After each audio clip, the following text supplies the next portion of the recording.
वक्त है आर पार के सुप्रसिद्ध विश्लेषण का। सनातन के नए सूर्योदय का विश्लेषण। काशी 900 करोड़ की लागत से दिव्य काशी धाम तैयार किया गया। दिसंबर 2021 में प्रधानमंत्री मोदी ने उद्घाटन किया था। कॉरिडोर के रास्ते गंगा घाट से सीधे बाबा के दर्शन और जल चढ़ाया जा सकता है। महाकाल की नगरी उज्जैन महाकाल की नगरी में महाकाल लोक का उद्घाटन हो रहा है। 108 स्तंभ, दीवारों पर शिव पुराण, 190 प्रतिमाओं में शिव की कथाएं, शिव के अलग अलग रूपों की 92 मूर्तियां। ये अपने आप में अलौकिक और दिव्य है। अभी आप तस्वीरें देखेंगे लाइव।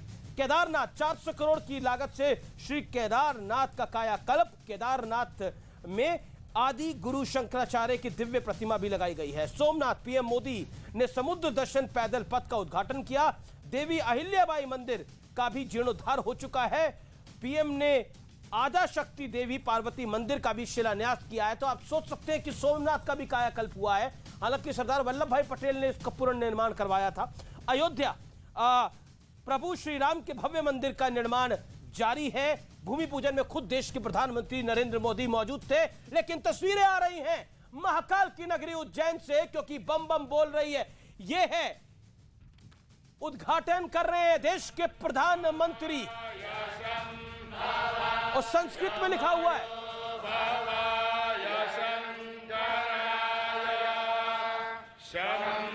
तो कितना महत्वपूर्ण है ये। मुझे लगता है कि अगर एक शब्द में इसको वर्णित किया जाए तो इसको विहंगम कहा जाएगा।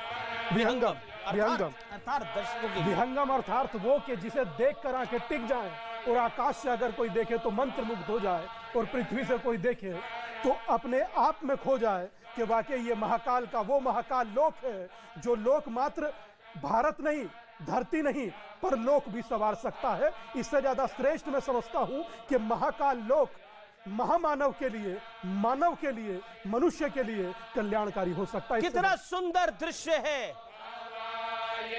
कितने सारे पंडित, कितने सारे आचार्य, बाल आचार्य वहां मंत्रों का उच्चारण कर रहे हैं। बेहद अद्भुत अलौकिक दृश्य है ये। क्या हम कह सकते हैं स्वामी दीपांकर, महाकाल क्योंकि काशी के बाद महाकाल, सनातन का ये स्वर्ण काल है। निसंदेह मैं इसको 100% सहमत हूं कि वाकई सनातन का स्वर्ण काल है, अमृत काल है। और वैसे तो अमृत महोत्सव भी मनाया गया था, मगर जिस तरह वर्तमान की सनातन के सूर्य को उदय होते अपनी आंखों से देख रहा हूं, निसंदेह किसी के भी मंत्र को मंत्रमुग्ध कर देने वाला यह दृश्य किसी के लिए भी मार्मिक होगा, आध्यात्मिक होगा, अलौकिक होगा, अद्भुत होगा, दिव्य होगा, कृतार्थ करने वाला होगा। बहुत सुंदर दृश्य देखने को मिल रहा है। और प्रधानमंत्री मोदी अब महाकाल लोक का, महाकाल के महालोक में खुद उद्घाटन करने के बाद उसको देख रहे हैं।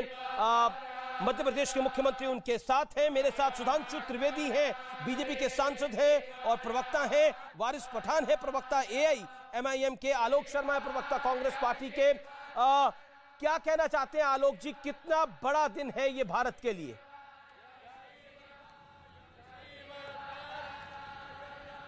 देखिए, मुझे लगता है हमेश जी, भगवान के लिए कोई भी कार्य किया जाए वो हमेशा से अच्छा रहता है। और वो केवल बड़ा हो इसलिए बड़ा नहीं होता है। भगवान के लिए छोटा सा कर्म भी किया जाए, एक कदम भी उठाया जाए, वो अच्छा होता है। आज का आपका विषय है सनातन धर्म का, सनातन का स्वर्ण काल। तो सनातन में तो सबको साथ समाहित करके चलने की एक वो होती है। क्या देश आज मोदी काल में क्या सबको साथ लेकर चल रहा है? देश की जनता आज तय करे इस बात को। अमृत महोत्सव की भी बात आई। अभी दीपांकर साहब का मैं बड़ा सम्मान करता हूं। अमृत महोत्सव तो चल ही रहा है।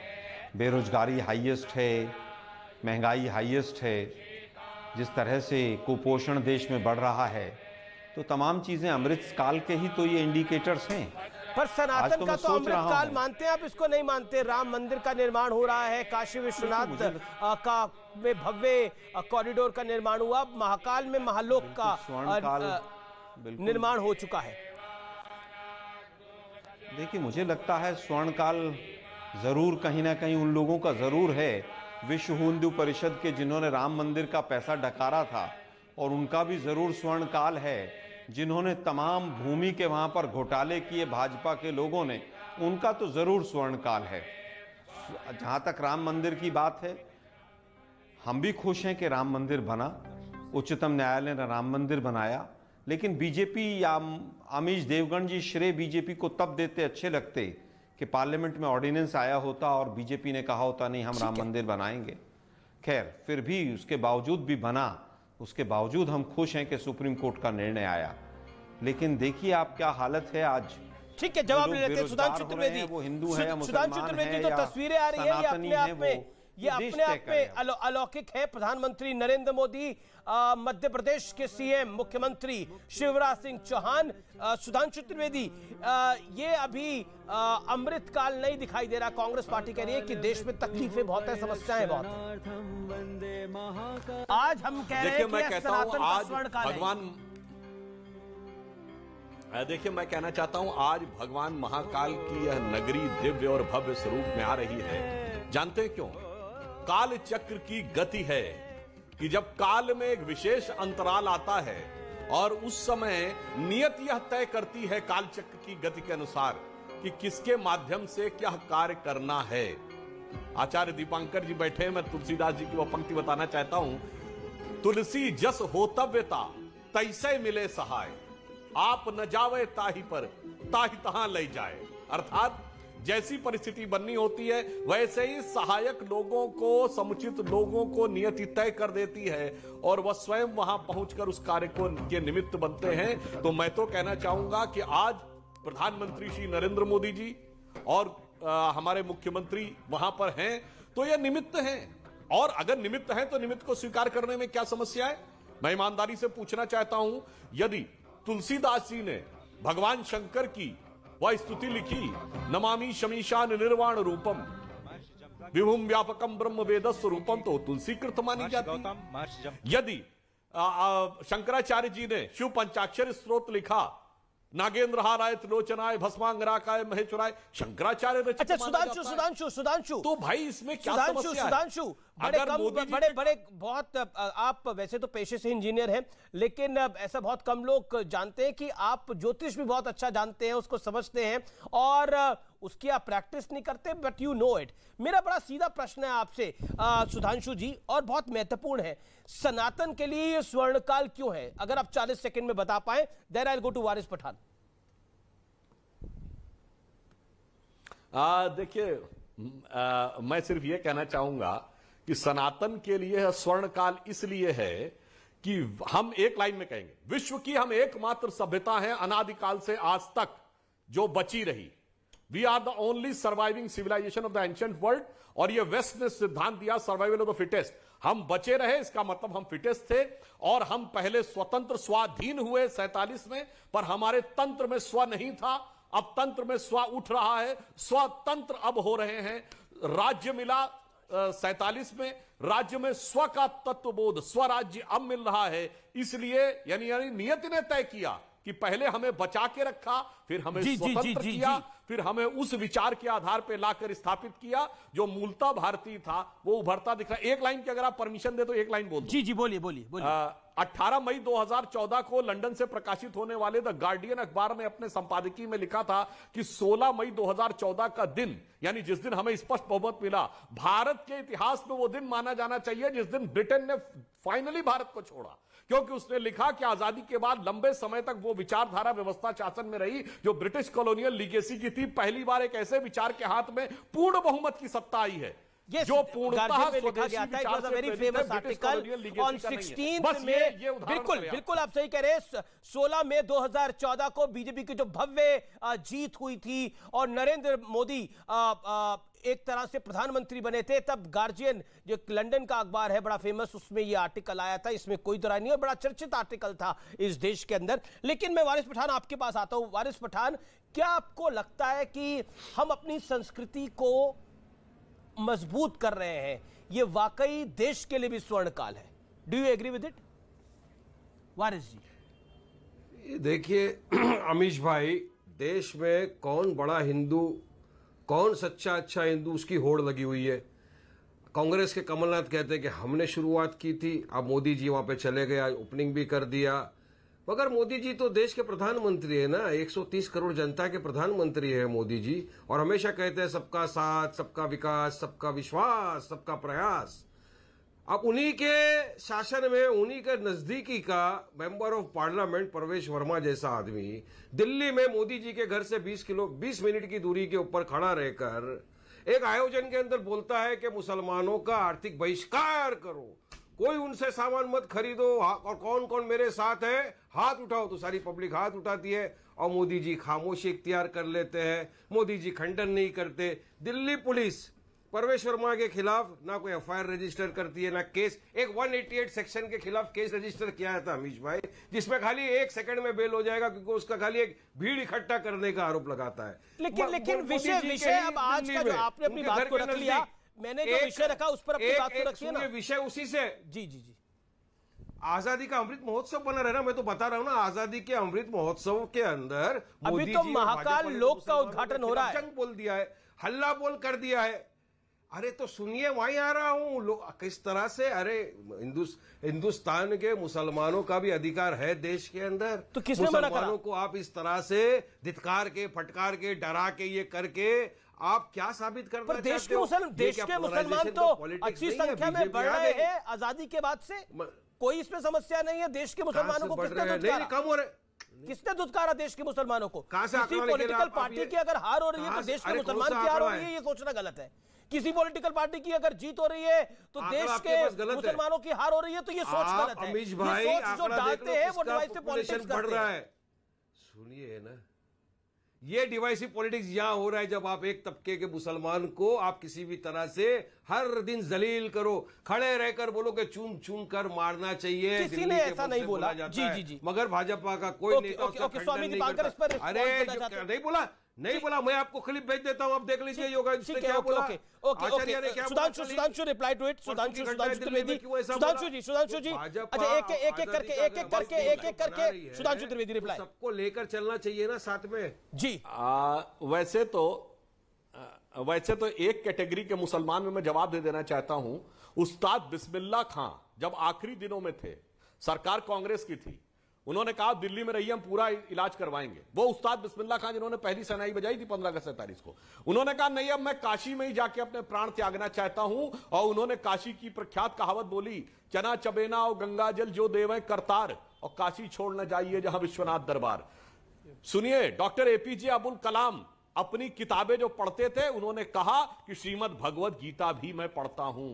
अशफाक उल्लाह खान ने खुद कहा कि मैं फांसी पे चढ़ने जा रहा हूं, हमारे मजहब में दूसरा जन्म नहीं माना जाता, पर अगर खुदा मुझसे पूछेगा कि एक जन्म और दो तो मैं कहूंगा कि भारत में जन्म लेना चाहिए। मगर इन तीनों में एक प्रकार के इन तीनों मुसलमानों के यहां कोई सेकुलरिज्म का सूरमा गया हो तो बताइएगा।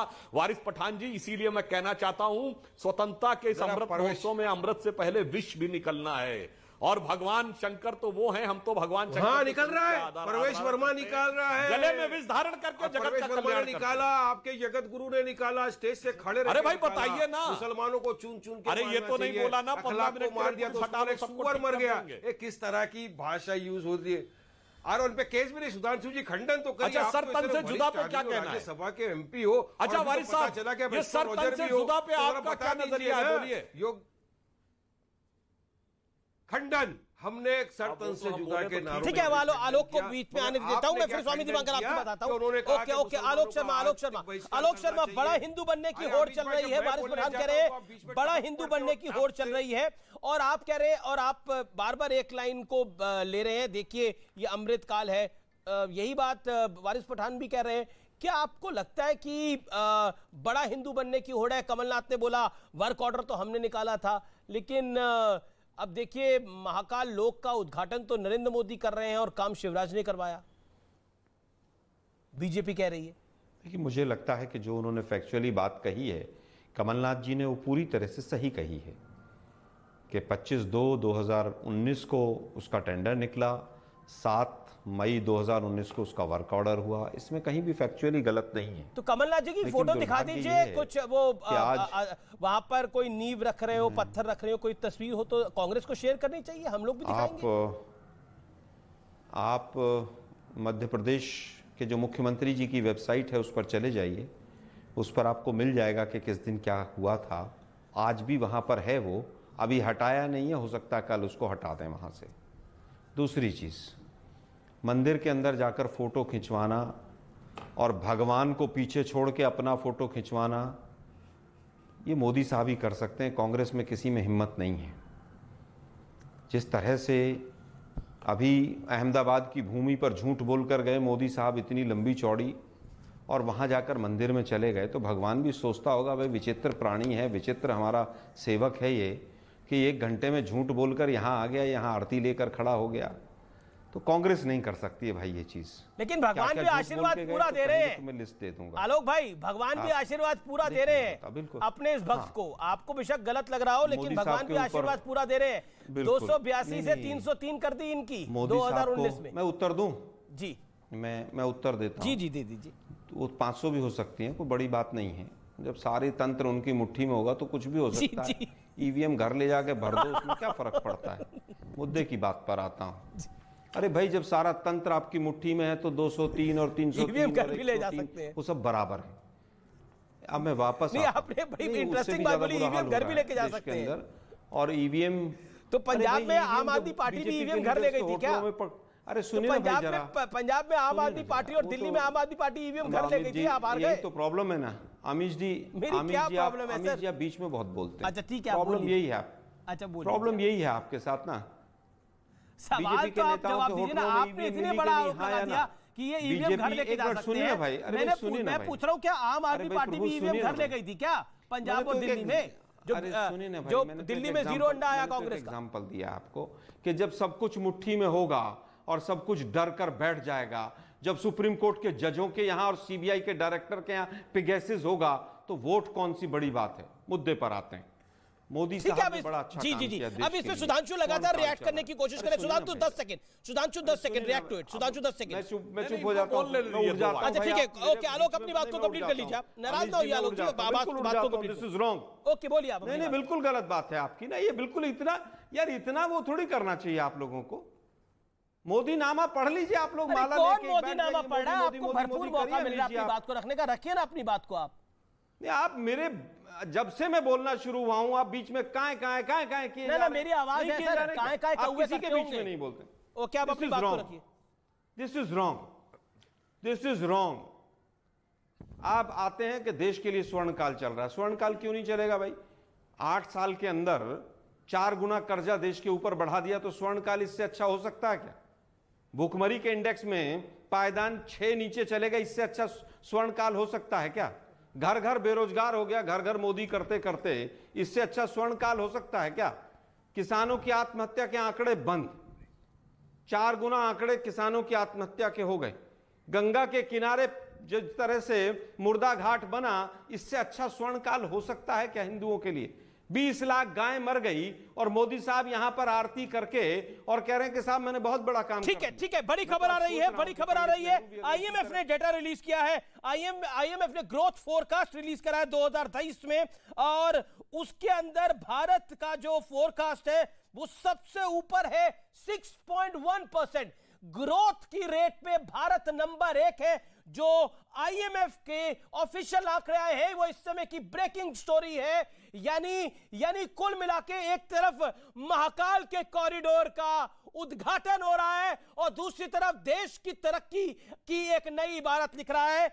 आईएमएफ का आंकड़ा जो कह रहा है, मैं आईएमएफ का आंकड़ा आपको स्क्रीन पे दिखा रहा हूं, ये अद्भुत है अपने आप में। ये कह सकते हैं, अभी स्वर्णकाल की बात चल रही थी तो ये स्वर्णकाल का भी एक अंग ये भी है कि आईएमएफ ने जो अभी डाटा डाला है उसमें इंडिया नंबर 1 है। तो मैं एक बात सोच रहा था, ग्रोथ फोरकास्ट का, सॉरी, मैं एक चीज सोच रहा था अमीश, कि बहुत सारे विरोधी जो हैं पीएम के या मोदी जी के, वो कहते हैं कि ये हारते क्यों नहीं, ये कभी पराजित क्यों नहीं होते। मैं कभी समझता हूं कि चाहे केदार का जीर्णोद्धार हो, चाहे काशी में काशी विश्वनाथ कॉरिडोर का उद्धार हो, जीर्णोद्धार हो, और वर्तमान जिस प्रकार की परिस्थिति में देख रहा हूं, महाकाल लोक, उज्जैन का महाकाल लोक, मतलब सोचिए कि जहां काल का भी काल बैठा है वो महाकाल है, और अकाल मृत्यु वो मरे जो काम करे चांडाल का, और काल उसका क्या करे जो भक्त हो महाकाल का। तो ये महाकाल का भक्त, उसका कोई क्या बिगाड़ेगा? आप कहिए जो मर्जी कहना है, बोलिए जो मर्जी बोलना है, मगर एक शब्द जरूर है जी, ये वही नगरी है जहां से काल गणना प्रारंभ हुई। सुधांशु बाबू शायद बेहतर, आलोक भाई भी बेहतर समझते होंगे, यहां से काल गणना प्रारंभ हुई। जो लोग ज्योतिष इत्यादि पर विचार करते हैं या विश्वास रखते हैं, यहीं से काल गणना प्रारंभ हुई, और यहीं सूर्य के 2 मंदिर हैं। पूरी पृथ्वी का नाभि कहा जाता है, बिल्कुल कहा जाता है। जिस प्रकार काशी शमशान है, ये महाकाल का महालोक है। मतलब जो काल का भी काल, काल गणना भी हो जाता है, और काल जो समय को रोक दे, पर ये उसका भी महाकाल है जो मृत्यु का भी भक्षण कर ले। मतलब इतना विहंगम दृश्य, निसंदेह मैं इसको सनातन का स्वर्ण काल ही कहूंगा। आपको लगता है ये सनातन का स्वर्ण काल है? सुधांशु, आप इशारा कर रहे थे कुछ बोलने का, आप लगातार हाथ खड़ा कर रहे थे, लेकिन मुझे ब्रेक के लिए रुकना पड़ेगा। मैं आर पार में ब्रेक के बाद वापस लौट रहा हूं।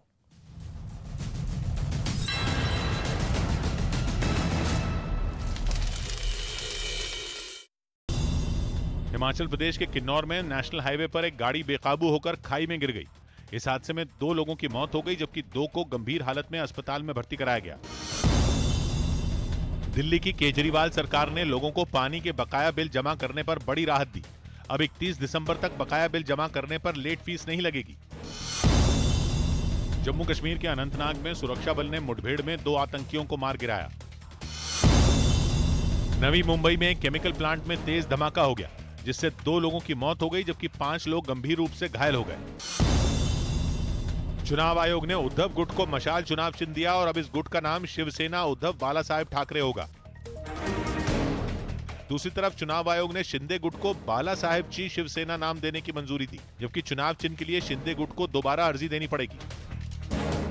शिंदे गुट से आयोग ने 3 नए चुनाव चिन्ह का प्रस्ताव मांगा है। उद्धव ठाकरे ने शिवसेना के चुनाव चिन्ह तीर कमान को फ्रीज करने के चुनाव आयोग के फैसले को दिल्ली हाईकोर्ट में चुनौती दे दी।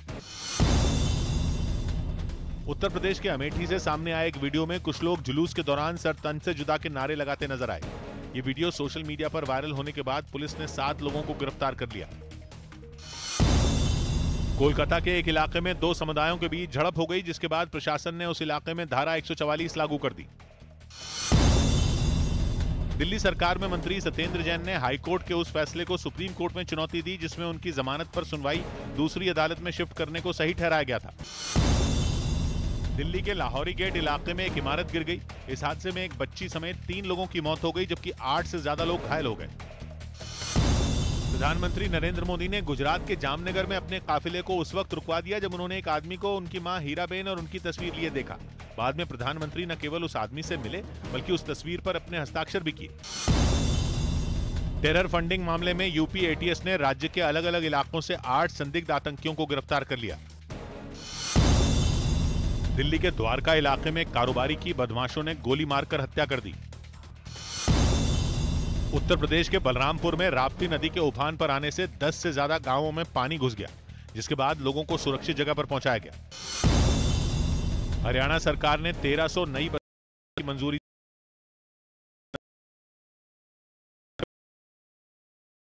मंजिल से गिरकर महिला की मौत हो गई। भारत 28 और 29 अक्टूबर को संयुक्त राष्ट्र सुरक्षा परिषद की एक अहम बैठक की मेजबानी करेगा। मुंबई और दिल्ली में होने वाली इस बैठक में आतंकवाद के मुद्दे पर चर्चा होगी। छत्तीसगढ़ के बस्तर में कुछ लड़कियों से छेड़छाड़ का वीडियो वायरल हो गया, जिसके बाद पुलिस मामले की जांच में जुट गई।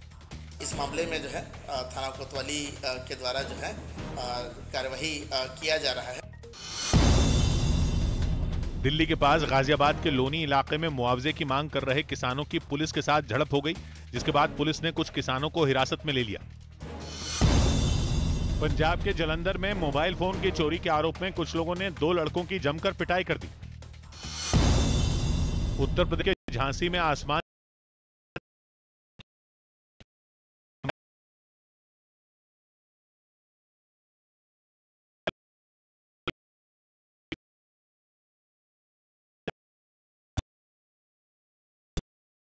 राष्ट्रीय पशु घोषित करने की मांग वाली याचिका पर सुनवाई से इनकार कर दिया। इस याचिका में गायों की सुरक्षा के लिए अदालत से यह अपील की गई थी कि वो केंद्र सरकार को इसे राष्ट्रीय पशु घोषित करने का आदेश दे। दिल्ली के पास गुरुग्राम में तालाब में नहाने गए 6 बच्चों की डूबने से मौत हो गई, जिसके बाद हरियाणा सरकार ने बच्चों के घर वालों को 2-2 लाख रुपए मुआवजा देने का ऐलान किया। क्योंकि जो शव है वो मिल चुके हैं। बिहार के बगहा में आदमखोर बाघ के मारे जाने के बाद उसका शव ले जाने के दौरान पुलिस पर हमला हो गया। इस मामले में 1000 से ज्यादा अज्ञात लोगों पर केस दर्ज किया गया। गुजरात में आम आदमी पार्टी के प्रदेश अध्यक्ष गोपाल इटालिया पर प्रधानमंत्री नरेंद्र मोदी के खिलाफ अपशब्दों के इस्तेमाल का आरोप लगा, जिसके बाद राष्ट्रीय महिला आयोग ने उन्हें नोटिस भेजकर गुरुवार को पेश होने का निर्देश दिया। गोपाल इटालिया के इस बयान पर बीजेपी भड़क गई और उसने आम आदमी पार्टी को निशाने पर लिया। जिस प्रकार के भाषा का प्रयोग प्रधानमंत्री जी के लिए किया है, आम आदमी पार्टी किस प्रकार की पार्टी है इसे दिखाता है। बीजेपी का हमला तेज हुआ तो संजय सिंह अपनी पार्टी का बचाव करने सामने आए। उन्होंने बीजेपी सांसद प्रवेश वर्मा का एक वीडियो जारी किया और उन पर केजरीवाल के खिलाफ अपशब्द कहने का आरोप लगाया। मुख्यमंत्री के लिए किस तरह की शब्दावली का प्रयोग कर रहा है। मुलायम सिंह ने गुरुग्राम के मेदांता अस्पताल में अंतिम सांस ली। उनके निधन की जानकारी मिलते ही गृह मंत्री अमित शाह और हरियाणा के सीएम मनोहर लाल खट्टर समेत कई बड़े नेता अस्पताल पहुंचे। राष्ट्रपति द्रौपदी मुर्मू और प्रधानमंत्री नरेंद्र मोदी ने मुलायम सिंह के निधन पर शोक जताया। मुलायम सिंह यादव जी, उनका जाना देश के लिए एक बहुत बड़ी क्षति है। प्रधानमंत्री नरेंद्र मोदी ने गुजरात के भरूच में कई विकास परियोजनाओं का उद्घाटन और शिलान्यास किया। पहला बल्क ड्रग पार्क गुजरात को मिला है। शिवसेना सांसद संजय राउत की जमानत अर्जी पर मुंबई की विशेष अदालत में सुनवाई 17 अक्टूबर तक टल गई। हिमाचल प्रदेश के किन्नौर में नेशनल हाईवे पर एक गाड़ी बेकाबू होकर खाई में गिर गई। इस हादसे में 2 लोगों की मौत हो गई, जबकि 2 को गंभीर हालत में अस्पताल में भर्ती कराया गया। दिल्ली की केजरीवाल सरकार ने लोगों को पानी के बकाया बिल जमा करने पर बड़ी राहत दी। अब 31 दिसंबर तक बकाया बिल जमा करने पर लेट फीस नहीं लगेगी। जम्मू कश्मीर के अनंतनाग में सुरक्षा बल ने मुठभेड़ में 2 आतंकियों को मार गिराया। नवी मुंबई में एक केमिकल प्लांट में तेज धमाका हो गया, जिससे 2 लोगों की मौत हो गई, जबकि 5 लोग गंभीर रूप से घायल हो गए। चुनाव आयोग ने उद्धव गुट को मशाल चुनाव चिन्ह दिया और अब इस गुट का नाम शिवसेना उद्धव बाला साहेब ठाकरे होगा। दूसरी तरफ चुनाव आयोग ने शिंदे गुट को बाला साहेब ची शिवसेना नाम देने की मंजूरी दी, जबकि चुनाव चिन्ह के लिए शिंदे गुट को दोबारा अर्जी देनी पड़ेगी। शिंदे गुट से आयोग ने 3 नए चुनाव चिन्ह का प्रस्ताव मांगा है। उद्धव ठाकरे ने शिवसेना के चुनाव चिन्ह तीर कमान को फ्रीज करने के चुनाव आयोग के फैसले को दिल्ली हाईकोर्ट में चुनौती दे दी। उत्तर प्रदेश के अमेठी से सामने आए एक वीडियो में कुछ लोग जुलूस के दौरान सर तन से जुदा के नारे लगाते नजर आए। ये वीडियो सोशल मीडिया पर वायरल होने के बाद पुलिस ने 7 लोगों को गिरफ्तार कर लिया। Welcome back. आप देख रहे हैं प्राइम टाइम का सबसे ज्यादा देखे जाने वाला शो आर पार। प्रधानमंत्री मोदी ने महाकाल लोक का उद्घाटन किया है। उज्जैन में महाकाल लोक का लोकार्पण किया गया है।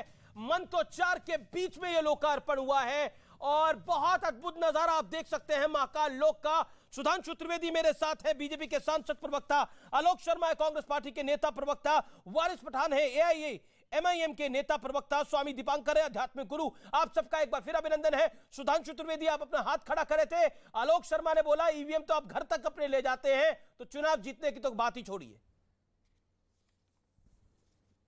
देखिए, अभी आपने आईएमएफ का आंकड़ा बताया, एक पिन कह दूं, सीएमआई का वो आंकड़ा बेरोजगारी पर, जिसका 2 महीने पहले जब 8.3% हो गई थी, तो यही लोग छाती पीट पीट के कहते थे कि पिछले कुछ सालों की सबसे ज्यादा बेरोजगारी है।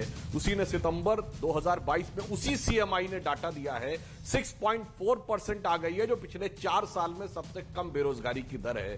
तो आईएमएफ की ग्रोथ रेट और सीएमआई का यह आंकड़ा देख लीजिए, उसके बाद बेहतर समझ में आएगा। आलोक जी, चश्मा उतारो फिर देखो यारो, दुनिया नई है चेहरा पुराना। मगर आज के दिन हम लोग दूसरे विषय पे बात कर रहे थे। ये तो हमारी डिबेट चलती रहेगी, ये आप निरंतर आप अपनी बात कहते रहेंगे और हम उसका जवाब देते रहेंगे। आज मैं एक बात कहता हूं, स्वामी दीपांकर जी ने कही थी, ये महाकाल की नगरी है, ये भारत की काल गणना की नगरी थी। ये काल गणना का अर्थ जानते हैं क्या है? ये काल का कॉन्सेप्ट यानी टाइम का कॉन्सेप्ट तो वेस्ट को 100 साल पहले से पहले पता ही नहीं था। जब आइंस्टीन ने थ्योरी ऑफ रिलेटिविटी दी है 1919-20 में, तब उसने कहा है कि यूनिवर्स सिर्फ स्पेस नहीं है, it is a complex conjugate of time and space.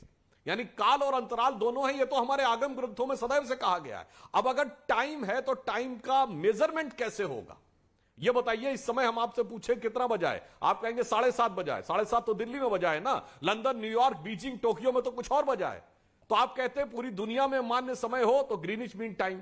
मैं आपसे पूछता हूं टाइम का वो पैरामीटर बताइए, absolute correct and equally applicable parameter of time, जो धरती, मंगल, बृहस्पति और किसी पॉइंट ऑफ सोलर सिस्टम में स्पेस में खड़े हो जाइए तो वो इक्वली एप्लीकेबल हो। वो केवल क्या है, ग्रहों की पारस्परिक स्थिति, रिलेटिव पोजिशंस ऑफ प्लैनेट, और रिलेटिव पोजीशंस ऑफ प्लैनेट इस महाकाल की नगरी से काउंट की जाती थी, और इसलिए उसे ही मुहूर्त कहा जाता था। मुहूर्त is nothing but the most accurate, most scientific, most absolute perfect measuring parameter of Einstein's most sought after fourth dimension. इसलिए इस काल, अंतराल और महाकाल के द्वारा होने वाली वेधशाला की गणना को समझे तो मैं युवा पीढ़ी से कहूंगा, जाइए, जैसे आप यूनिवर्सिटी में जाते हैं, आईआईटी जाते हैं, थोड़ा फिजिक्स, केमिस्ट्री, मैथ पढ़ के जाएंगे तो बेहतर समझ में आएगी। एम्स में जाएंगे तो जूलॉजी, बॉटनी, केमिस्ट्री पढ़ के जाएंगे तो बेहतर समझ में आएगी। अपने धर्म ग्रंथों के मूल तत्व को अध्ययन करिए, फिर महाकाल की नगरी में आइए। काल, अंतराल और भारत का बदलता हुआ, काल के कपाल पर बदलता हुआ भारत का लिखता हुआ नया भाल उभरता हुआ देखिए, और तब आपको समझ में आएगा कि भारत किस प्रकार से एक नई करवट लेता हुआ आगे बढ़ रहा है। जी वारिस पठान हाथ खड़ा करते। वारिस पठान, क्या आपको लगता है ये जो सनातन का सूर्योदय है यही भारत की संस्कृति है, जिसको आक्रांताओं ने तोड़ने की, भेदने की, छेदने की बहुत कोशिश की, बहुत प्रयास की? देखिए अमीश भाई, मैं चाहूंगा कि जिस तरीके से आप सुधांशु त्रिवेदी जी को समय दे रहे थे बोलने का, उसी तरह मुझे अगर बोलने देंगे तो संविधान का पालन भी होगा और इक्वलिटी की बात भी सही रहेगी कि हम दोनों को अपने इक्वल समय दिया। बात नंबर 1, पहले सुधांशु जी ने मेरे से सवाल किया, सर तन से जुदा का आपने खंडन किया। मैंने कहा हमने हर उस नारे का खंडन किया जो कॉल फॉर वायलेंस की तरफ लेके जाता है। कि आपने कभी खंडन किया मुसलमानों के बहिष्कार करने वाली बातों का, अखलाक को सुअर बोलने वाली बातों का, या मुसलमानों को चुन चुन के मारेंगे उस बातों का? आपने खंडन नहीं किया। अब बात रही आपने अमीश भाई आपके सवाल का जवाब कि हमारा देश के अंदर, अरे हमारे देश का तो कोई रिलीजन ही नहीं है। हमारा देश तो गंगा, जमुना, सरस्वती का प्रतीक है। हम तो सेक्युलरिज्म, प्लुरलिज्म की दुहाई देते हैं, बात करते हैं, सब एक तरह से मिलजुल कर एक दूसरे का त्योहार, फेस्टिवल बनाते हैं। मगर ये स्वर्ण काल कैसा, बताइए। स्वर्ण काल के अंदर अगर आप चलिए मेरे साथ, एक युवा को पूछिए कि बेटा तेरे पास रोजगार है क्या, वो बोलेगा नहीं है मेरे पास रोजगार, तो मेरे लिए कहां से स्वर्ण काल आया? मुझे तो रोजगार दो पहला, मेरा स्वर्ण काल शुरू हो जाएगा। मेरे घर में खाने को खाना नहीं है, मुझे खाना खिलाओ, स्वर्ण काल शुरू हो जाएगा। ये बढ़ती हुई महंगाई को कम करेंगे तब अरे सर, जी एक सेकंड स्वामी जी, उसको डॉलर के बनिस्बत रुपया इतना चला गया अमीश भाई, सेंचुरी क्रॉस कर देंगे। जी, तो स्वर्ण काल अगर लाना है तो सबको मिलकर देना पड़ेगा ना। मगर ये नफरत फैलाते हैं, मुसलमानों को डराते हैं, धमकाते हैं, वो जंग करने जब तक इस तरह का हेट फैलता रहेगा, नफरत फैलती रहेगी। मैं इनकी बात से इत्तेफाक नहीं रखता। स्वामी दीपांकर दिया है, क्या नाम है इनका? वारिस पठान। मैं वारिस भाई की इस बात से बिल्कुल सहमत नहीं हूं कि भारत का कोई धर्म नहीं। भारत खुद में सनातन है और राष्ट्र इसका धर्म है। तो कैसे आप कह सकते हैं कि भारत का कोई धर्म नहीं? राष्ट्र से बड़ा क्या कोई धर्म होता है? और अगर जो राष्ट्र से बड़ा कोई धर्म नहीं होता तो भारत धर्म विहीन कैसे हो सकता है? और किसी भी बात से जोड़ करके आप मात्र अपने को टारगेट करें तो मुझे लगता है ये उचित नहीं। और जब तब आप 3 सेकंड पहले बोलते हैं कि सबको मिलाकर चलिए, तो क्या आप सनातन को सबको मिलाकर चलने वाला नहीं समझते? और अगर जो आप नहीं समझते तो आप अपने ऊपर कई प्रश्न चिन्ह लगा देते हैं। मुसलमानों का नरसंहार की बात किसी ने नरसंहार कही? डराने की बात ना करिए। Genocide started with hate. मुझे ये बताइए। Nothing. No one started with hate. You only brought this, वारिस पठान। आप ही लेके आए। आप ही डराने की बातें कर रहे थे। किसी ने नहीं बात करी इस पूरी चर्चा के अंदर। ना आलोक शर्मा ने करी, ना सुधांशु त्रिवेदी ने करी, ना स्वामी जी ने करी। आप ही ने चर्चा करी। आप आप बार बार विक्टिम कार्ड खेल रहे हैं। आप एक विक्टिम कार्ड खेल रहे हैं, देखिए मुसलमानों को डराया जा रहा है, उनको किसी को कुछ डराया नहीं जा रहा। मुझे एक 3 सेकंड जा रहा है। अरे डराते तो वो लोग हैं जो कहते हैं 370 हटेगा तो मुसलमानों को नुकसान होगा, सीए आएगा तो मुसलमानों को नुकसान होगा, हिजाब अगर बैन होगा तो मुसलमानों को नुकसान होगा, 3 तलाक हटेगा तो मुसलमानों को नुकसान होगा। कश्मीरी पंडित भाइयों को मारा जा रहा है रात दिन। एक सेकंड स्वामी दिवाकर आपके बीच में नहीं बोले थे, 30 सेकंड का मौका मिलना चाहिए आपको। क्या फायदा हुआ 370 हटा के? ठीक, सुधांशु जी मैं आऊंगा आपके पास, आलोक जी आपके पास भी आऊंगा मैं। एक सेकंड स्वामी दिवाकर 10 सेकंड मैं 10 सेकंड में ही अपनी बात कह देता हूं। जिस प्रकार वर्तमान परिस्थिति है, ऐसे विहंगम दृश्य को एप्रिशिएट किया जाता है, इस पर क्वेश्चन मार्क नहीं होते। इसके साथ अन्य बातों को जोड़ कर कहना मुझे लगता है कि वर्तमान को प्रश्न चिन्ह लगाने जैसा। एक सेकंड में बात कंप्लीट कर रहा हूं और बहुत बहुत धन्यवाद एकनाथ शिंदे और सुधांशु बाबू आपको कि वर्तमान पालघर में हुए उस विभत्स हत्याकांड पर सीबीआई जांच होने जा रही है। ये आप जानते हैं, बड़ी बात है। जी ये बड़ी बात है। लेकिन आलोक शर्मा विक्टिम कार्ड खेलने की बार बार आवश्यकता क्यों है? ईवीएम खराब हो जाती है, हमको क्रेडिट नहीं देते, क्या आप क्यों ऐसा आपको बार बार लगता है? Why this victim card? Alok ji 40 seconds. कि आपने कोई विक्टिम कार्ड नहीं है, हम विक्टिम कार्ड कभी नहीं खेलते हैं। जो सच्चाई है वो देश के सामने रख रहे हैं।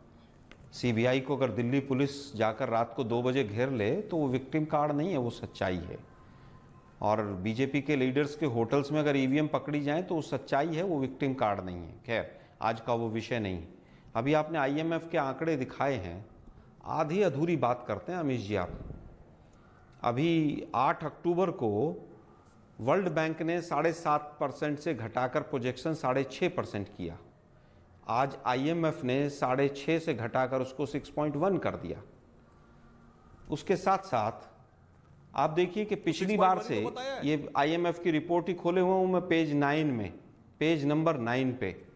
अगर जुलाई से देखेंगे कंपैरिजन, आखिरी कॉर्नर पेज नहीं अब आप किसी से भी कंपैरिजन आप बिल्कुल आप जो कंपैरिजन करें। अब एक सेकंड को क्या आपने मेरे पे ब्लेम लगाया? आपने बोला अमीश जी आपने पूरी खबर नहीं बताई। नहीं चाहते। एक सेकंड नहीं, फिर विक्टिम कार्ड खेल रहे हैं आप। मैं कह रहा हूं कि आपने बोला अमीश जी आप पूरा आंकड़ा नहीं बता रहे। आईएमएफ का जो ग्रोथ फोरकास्ट आया है उसमें यूएसए का 1% ग्रोथ होगा, इंडिया का ग्रोथ फोरकास्ट जो है वो 6.1% है। इसमें मैंने क्या गलत बोला है? दुनिया के अंदर अगर भारत का ग्रोथ सबसे ज्यादा है, आईएमएफ ये कह रहा है, तो आप कह रहे हैं कि टांग को सीधा क्यों पकड़ा? उल्टा पकड़ो भैया, क्यों पकड़े उल्टा? सुनिए ना भाई, अबे सुनो ना भाई। जी बोलिए। सुनिए ना, आप बोलते ही रहेंगे क्या? आपने क्या चीज छुपाई कि जुलाई का जो फोरकास्ट था उससे 0.8% आईएमएफ ने नीचे गिरा दिया। ये बात आप छुपा गए। मैं क्यों छुपाऊंगा आलोक जी? टीवी चैनल पर वो जब खबर आई थी तो वो खबर चलाई थी, अभी ये खबर आई है तो ये खबर चलाई है। इसी पेज पर है ना, इसी पेज पर है ना, सेम पेज पर जिस पर 6.1 है और चाइना का बढ़ता हुआ दिखाया है, इंडिया के ऊपर चाइना का है। आप व्यर्थ इस पे बहस कर रहे हैं। इसमें कहां लिखा है भारत के आगे अगर कोई देश है तो बताइए? भारत के आगे कोई कंट्री लिखी है? China is 4.4%, Bharat is, India is 6.1%, US is 1%, Italy is 0.02%, France is 0.07%, UK is 0.3%। बताइए ना, अगर कोई देश भारत से आगे तो बता दीजिए आप। अगर गलत आंकड़ा मैंने तो आप सही करिए। कांग्रेस पार्टी अपना मैन्युफैक्चर करे आंकड़ा। अभी गलत दिया आपने। चाइना का बताया 4. अरे भाई चाइना का बताया आपने 4.4 नहीं 4.9 है। 4.4 है। आप जरा नीचे मोबाइल। आईएमएफ ग्रोथ फोरकास्ट 2023 में चाइना का आंकड़ा 4/4 का। आलोक जी आईएमएफ का डाटा सबके पास अवेलेबल है, सब पढ़ सकते हैं। आप अपनी बात कह रहा हूं 2023 का चाइना का फोरकास्ट कितना है, पढ़िए। आप अपनी बात को रखिए, पढ़िए। आप आईएमएफ का ट्वीट देख लीजिए, मैं इससे ज्यादा कुछ नहीं कहना चाहता। अरे भाई 4.4 है 4.9 है, ये बताइए जरा। 4.4 है आईएमएफ का जो आंकड़ा है, उसमें 4.4 है। दिखा भी दीजिए, पीसीआर दिखा दीजिए आंकड़ा। वो पिछली बार का है, वो पिछली बार का है। इस बार का 2023 का जो प्रोजेक्शन है 22 का मत बताइए, 23 का प्रोजेक्शन बताइए। मैं 23 का ही बता रहा हूं आपको। वर्ल्ड बैंक ने भी एक मिनट सुनिए भाई, वर्ल्ड बैंक ने भी और आईएमएफ ने भी, दोनों ने ही हमारे दोनों प्रोजेक्शन डाउन किए हैं। जी okay, Sudhanshu Trivedi reply. Sudhanshu Trivedi 40 second reply, a quick reply. दूसरी चीज देखिए, मैं दूसरी चीज, जब से मोदी जी आए हैं 4 गुना कर्जा बढ़ गया इस देश के ऊपर, ये है न्यूज। पर कैपिटा इनकम 39% गिर गई, ये है न्यूज। 50 लाख लोग कोरोना में मर गए बिना ऑक्सीजन के, ये है न्यूज। ठीक है, ओके। आप लोग केवल, अगर मैं तो याद कर रहा हूं कि पंडित नेहरू अगर बांध और ये नहीं बनाते और मंदिरों में जाके दर्शन करके लाइटिंग का शो कर लेते तो आज हमारे बच्चे कहां पढ़ रहे होते। मतलब आपको लग रहा है ये मंदिर बनाना व्यर्थ है और बांध बनाना सही है, ये आपकी राय है? ओके आलोक जी। ओके सुधांशु जी। देखिए आलोक जी, मेरा मानना है कि देश के प्रधानमंत्री का जो काम है वो पहला देश का विकास करना है। अरे आलोक जी, अब मैं बोलूं, करना है। आलोक जी अब मैं बोल लूं, देखिए कितना विष भरा हुआ आपकी पार्टी के मन में। एक सीधी सी बात अमीश ने बोली थी, आईएमएफ के आंकड़े के हिसाब से दुनिया की बड़ी अर्थव्यवस्थाओं में भारत की सबसे अधिक ग्रोथ रेट प्रोजेक्ट की है। आप कोई दूसरा देश बता दीजिए इसका भारत से अधिक प्रोजेक्शन हो। नहीं जी, उसका कम था, 4.4 था, 4.9 था। अरे भाई हमेशा कितना भाई, लेकिन आईएमएफ और वर्ल्ड बैंक पिछले 15 दिन से हमारे सारे आंकड़ों को गिरा रहा है, वो भी तो बताइए ना आप लोग। बड़ा है कि 2021 में 8.1% थी यही प्रोजेक्शन ग्रोथ रेट, आज 6.1 पर चली गई है। सुधांशु को 2021 में कितनी थी प्रोजेक्शन? 8.1% थी, 8.1 से 6.1 पर आ गई। सवाल ये है क्या 2% ग्रोथ रेट कौन से देश की गिरी है, मुझे बताइए। तो बताइए आप। चलो, और इनकी बात, कोई 4.4 है, कोई 4.9 है। अगर भारत से ऊपर है, 6.1 से ऊपर है तो बता दीजिए। इसमें ओपन एंड शट केस है। 8.1 से, अच्छा ठीक है, ये चर्चा है। 8.1 से चर्चा का विषय आईएमएफ का आंकड़ा नहीं है। चर्चा का विषय आईएमएफ का आंकड़ा नहीं है। सुधांशु जी, आलोक जी ने बोला कि अगर Pandit Nehru light and show करते रहते और बांध और पुल ना बनाते तो देश का क्या हाल होता। एक सेकेंड जवाब ले लेते। देखिए अब व्यर्थ हो रही है चर्चा। ऑडियो डाउन करिए। सुधांशु जी 40 सेकंड का वक्त है। सुधांशु जी, आलोक शर्मा ने बोला कि अगर पंडित नेहरू भी यही सब करते, लाइट एंड शो करते तो कुछ फायदा नहीं होता है।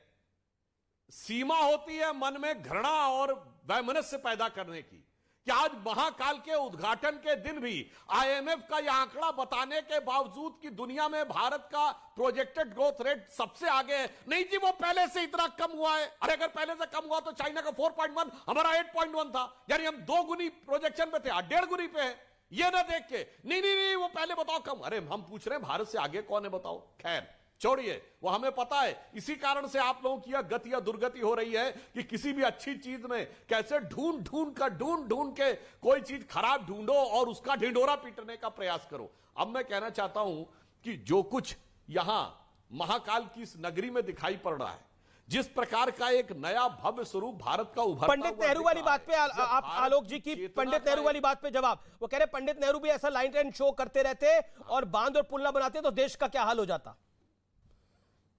अरे पंडित नेहरू तो गजब काम किए भाई। जब पंडित नेहरू प्रधानमंत्री बने थे तो चीन हमारा पड़ोसी नहीं था। मैं जिम्मेदारी से कह रहा हूं, चीन हमारा पड़ोसी नहीं था, तिब्बत हमारा पड़ोसी था।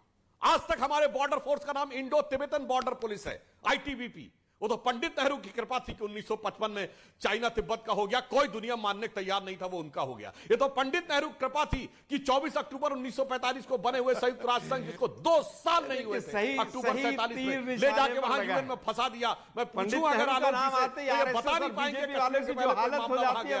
पंडित नेहरू की ये कृपा थी। 9 जगह चीन घुसकर बैठा हुआ है और मोदी साहब क्लीन चिट दे रहे हैं। में 25 लाख था, ना कोई घुसा था, ना और आपको पता है 25 लाख की फौज में भाषण तक हमारी नहीं बोले थे, हर मामले में आगे थे, एक-एक करके बोले। मैं आपको भी मौका दे दूंगा करने लगे। अब जब अनकंफर्टेबल फैक्ट आते हैं मान्यवर, अब आप डिस्टर्ब मत करिए भाई। अरे चाइना के पास एयरफोर्स नहीं थी 47 में, क्या बात करते हैं। हमारे पास 1932 से एयरफोर्स थी ब्रिटिश लीगेसी की वजह से, मगर आज पंडित नेहरू खिलौने बनाने लगे। तो जाके हमारे साथ क्या हुआ वो हमने पूरी दुनिया में देखा। इसलिए वो सारी बातें हमको पता है। एक लाइन में कह दूं, अरे कैलाश मानसरोवर पंडित नेहरू के चलते हुए चीन के पास चला गया। कैलाश मानसरोवर चला गया आज महाकाल की नगरी में बैठ के। इतना तो ईमानदारी से बोल दीजिए, चिल्लाइए मत मान्यवर। अरे आप सोचिए, आप जो कर रहे हैं ये आपकी पार्टी के लिए अच्छा है क्या? आज महाकाल के उद्घाटन के दिन आप ये कह रहे हैं कि भारत दुनिया में सबसे आगे है।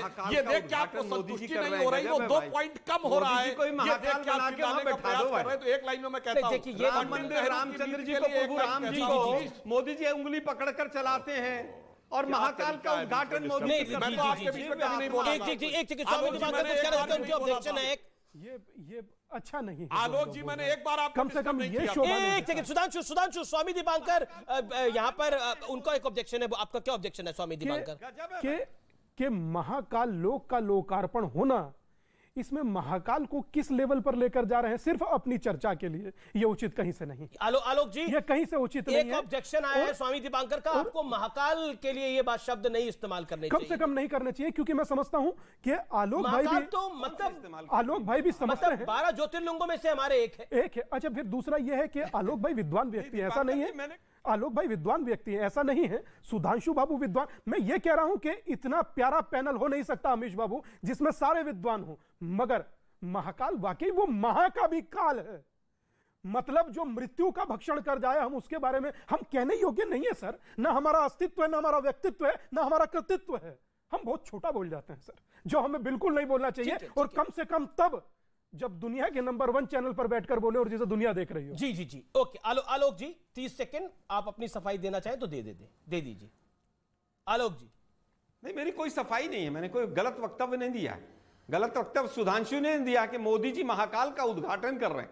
गजब है भाई, मोदी जी प्रभु रामचंद्र जी की उंगली पकड़ के चलाना सिखाते हैं। ये देखिए ना, अच्छा सोचिए, पहन के पहुंच जाते हैं। मोदी साहब प्रभु की तरफ पीठ करके राजनीतिक भाषण देते हैं केदारनाथ में खड़े होकर, ये सब मोदी जी कर सकते हैं, हम नहीं कर सकते। अच्छा एक बात बताइए आलोक भाई, अपने हृदय पर हाथ रख करके क्या रामलला की उंगली पकड़कर कोई चला सकता है? हृदय पर हाथ रखकर बताइए। आप जैसा विद्वान व्यक्ति अगर यह बात कहे तो निसंदेह समय आज अपने आप को स्वयं दोहरा रहा है, या महाकाल का कोई उद्घाटन कर सकता है? मुझे लगता है वो पोस्टर आपने दीपांकर जी देखा नहीं, इसका मतलब। पर मैंने नहीं, ऐसा नहीं है, मैं अवेयर सब चीज से रहता हूं, देख लीजिएगा।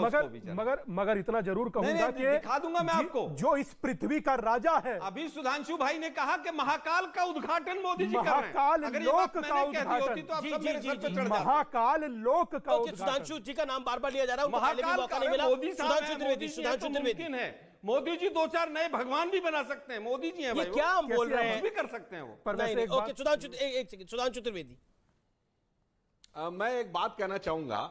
आलोक जी विद्वान प्रवक्ता हैं, परंतु आज आप थोड़ा गलती कर गए। धार्मिक विषयों पे जाके इस ढंग का जो आपने डाइवर्जन करने की कोशिश की, मेरे विरता उचित नहीं। कोई बात नहीं, आप हमें विष देते रहिए, हम तो महाकाल से प्रेरणा ले रहे हैं। मोदी जी सदैव ये कहते रहे हैं कि मैं तो रोज 1-2 किलो गालियां खाता हूं और उससे ऊर्जा लेता हूं। हम तो उस महाकाल की आराधना कर रहे हैं और उसका यह लोक का निर्माण कर रहे हैं जो गले में विष धारण करके जगत का कल्याण करते हैं। इसलिए कविता की 2 पंक्ति कहना चाहूंगा, जो आज महाकाल के स्वरूप से मोदी जी प्रेरणा ले रहे होंगे कि मैं मधु से अनभिज्ञ आज भी जीवन भर विषपान किया है, किया नहीं विध्वंस विश्व का आजीवन निर्माण किया है।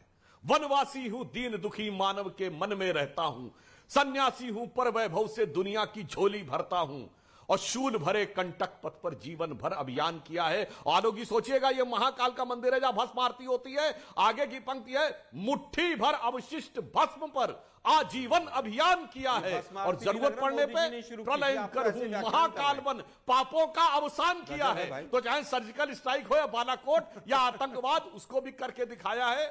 इसलिए हम कह रहे हैं, मुझे लगता है महाकाल में मोदी जी ने बचपन में जाके पूजा की थी, तभी महाकाल की वहां पर पूजा शुरू हुई होगी, ऐसा लग रहा है मुझे। क्या मगर ये नहीं कहा था कि मंदिरों में लोग जाते हैं लड़की छेड़ने, राजनीति में घसीटने से। मान्यवर ये मत बोलिए, गजब है भाई।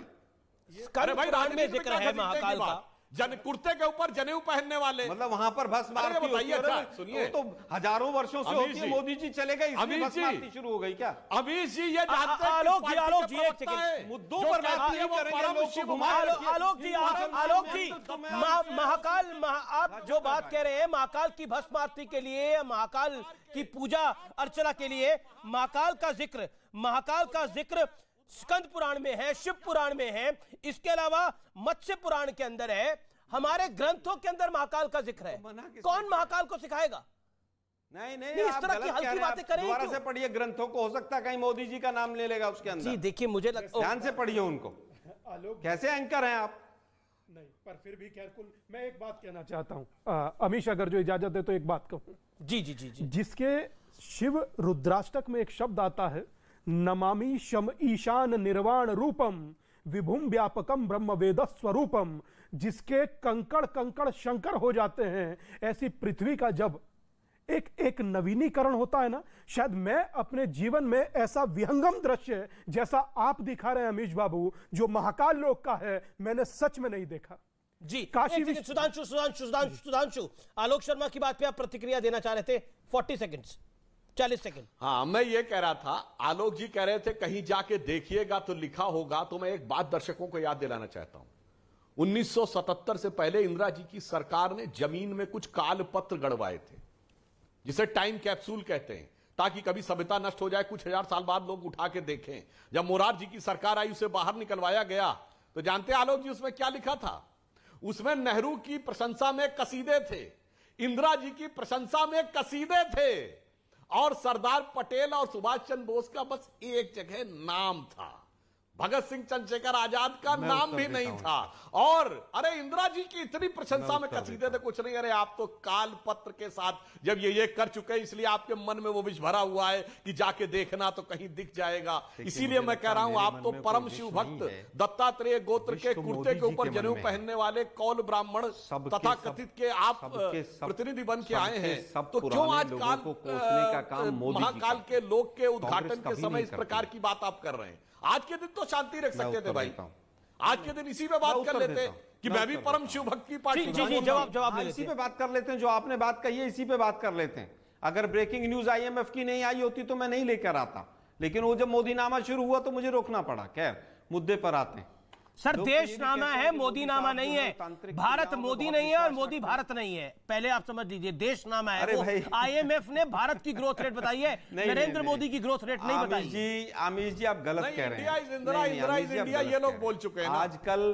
आजकल जो है इंडिया इंदिरा इनके अध्यक्ष का आधिकारिक बयान है, आज तक बीजेपी है, माफी नहीं मांगी, और मोदी जी ही RSS हैं, और मोदी जी ही महाकाल हैं, मोदी जी ही प्रभु राम हैं, सब कुछ मोदी जी हैं आजकल। वो टीवी पे दिखाई देता है। नहीं, ये मोदी जी, मैं बिल्कुल ऑब्जेक्शन करता हूं। आलोक भाई, कैसे महाकाल हो सकते हैं? नहीं, ये क्या बदतमीजी है भाई? नहीं, ये वाकई गलत बात है, बिल्कुल ठीक नहीं, बिल्कुल ठीक नहीं।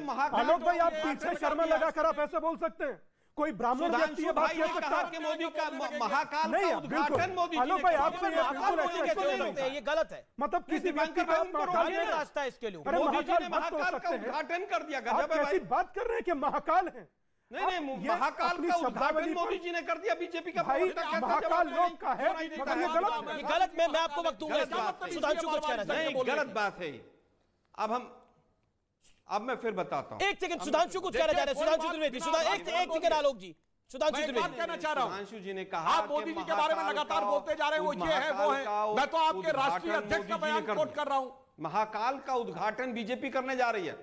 जब मोदी जी कर सकते हैं तो महाकाल से बड़े ही होंगे ना, तभी तो कर रहे हैं। कैसे? आप देखिए आलोक जी, महाकाल में करोड़ों हिंदुओं की आस्था बसती है। आप कैसी बात कर रहे हैं? मेरा निवेदन है, प्लीज ना करें आप। मैं बार बार टोक रहा हूं आपको इस बात मना किया। नहीं, किसने मना किया अमित जी? ये बहुत कि हिंदुओं की आस्था नहीं बसती है, लेकिन आजकल हिंदू केवल वो है जो बीजेपी की मोदी महाकाल है। महाकाल जो बीजेपी को वोट दे वो हिंदू है, बाकी कोई हिंदू नहीं है इस देश में। देखिए, आपकी पॉलिटिक्स, मोदी जी का मोदीनामा टीवी पर बैठकर पढ़े वो हिंदू है, बाकी कोई हिंदू नहीं है अब देश के अंदर। अकाल मृत्यु वो मरे जो काम करे चांडाल का। मतलब हिंदू क्या करे भी ठेकेदार बन के बैठ गई भाजपा। जो भक्त है, आप उसे महाकाल से ऊपर बता रहे हैं। महाकाल के भक्त हम सब हो सकते हैं, नरेंद्र मोदी भी महाकाल के भक्त हैं। किसने बताया? लेकिन इस तरह की बताया तो किसने बताया? की एक सीमा होती है, मतलब एक सीमा में तंज कसना चाहिए, वो बिलो द बेल्ट नहीं होना चाहिए और किसी की आस्था पर चोट नहीं होना चाहिए। सुधांशु त्रिवेदी, आप कुछ बिलो द बेल्ट हो गया और बीजेपी का प्रवक्ता कहे कि महाकाल का उद्घाटन मोदी जी ने कर दिया। सुधांशु त्रिवेदी, अरे भाई सुनिए आलोक जी, महाकाल लोक के उद्घाटन को लेकर आप इस प्रकार की बात कह रहे हैं। मैं तो सिर्फ आपको फैक्ट पे बता रहा हूं। दो चीजों के लिए अभी माफी मांगिए। आपके राष्ट्रीय अध्यक्ष देवकांत बरुआ ने कहा था India is Indira and Indira is India. Bharat Indira Gandhi के बराबर, आज तक किसी ने माफी नहीं मांगी। और आपने सुप्रीम कोर्ट में हलफनामा दिया था, राम थे ही नहीं, चलिए इंदिरा गांधी नहीं है, सोनिया गांधी, दोनों के लिए माफी मांगे, आज तक क्यों नहीं माफी मांगी? और आके यहां महाकाल का मजाक उड़ा रहे इस ढंग से। मैं उत्तर देता हूं, मैं उत्तर देता हूं। महेश शर्मा ने 2016 में महेश शर्मा ने संस्कृति मिनिस्टर ने 2016 में क्या उत्तर दिया था मां सीता के लिए? मां सीता के लिए क्या उत्तर दिया था? पार्लियामेंट में क्या उत्तर दिया था? आप माफी मांग के जाइए आज। किसी ने नहीं कहा आप यहीं पर माफी मांग के जाइए। देश के बराबर है आप यहीं पर माफी मांग के जाइए। किसी ने नहीं कहा भगवान राम नहीं थे। आप यहीं पर माफी मांग कर जाइए। आप बिल्कुल आखिरी दौर है। प्रधानमंत्री मोदी बोलने वाले हैं, कुछ देर में प्रधानमंत्री मोदी बोलने वाले हैं। एक सेकंड, आप कुछ कहना चाह रहे थे? इतना कहना चाहता हूं कि अपने भाव और श्रद्धा पूर्वक आप महाकाल की सेवा कीजिए आदरणीय प्रधानमंत्री जी। और एक शब्द कहूंगा, जब टेक दिया मात तो किस बात की चिंता, और जब साथ है रघुनाथ तो किस बात की चिंता। चलने दीजिए, जो महाकाल कर रहे हैं वो अच्छा है और जो महाकाल करा रहे हैं वो अच्छा है। जी। जब अपनी नियति तय कराने वाला किसी से कुछ करा रहा है तो मुझे लगता है उस नियति तय करने वाले व्यक्ति के लिए आप क्या शब्द इस्तेमाल कर रहे हो, और महाकाल के लिए क्या? मैं आलोक भाई से कभी एक्सपेक्ट नहीं कर सकता। बहुत बहुत शुक्रिया आपका हमारे साथ जुड़ने के लिए, इस चर्चा में